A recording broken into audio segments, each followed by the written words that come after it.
من احلى طرق الكيكات اللي ممكن تجربيها شكلا وطعما. لو عندك اطفال هيحبوها جدا. تنفع كمان في اللانش بوكس.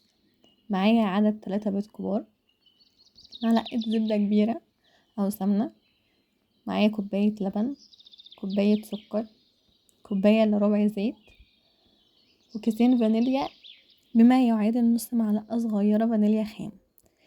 المكونات دي هنخلطهم ببعض بالعجان او مضرب يدوي لحد ما تنعم معايا جامد. بعد كده هبدأ انزل معلقة خل. هنضرب المكونات دي لمدة 5 دقايق، مش اقل من كده. بعد كده هيكون معايا كوبين ونص دقيق منخولين، ومعايا كيس كبير بيكنج باودر هنزل بيه وعليه رشة ملح.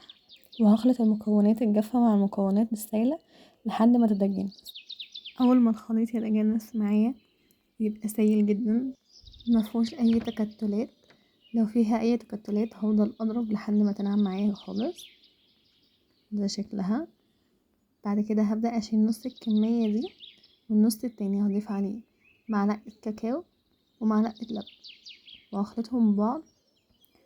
هجيب صينية مقاس 24، هرش فيها زيت ودقيق وابدأ انزل بالخليط، جزء من الخليط الابيض وجزء من الخليط البني، وهفضل اكرر العملية دي لحد ما اوصل للشكل التايجر.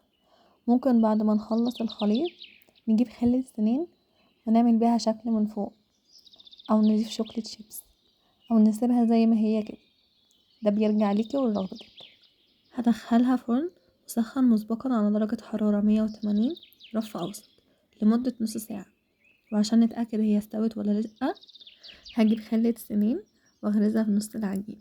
لو طلعت معايا مفيهاش اي عجين يبقى هي كده استوت.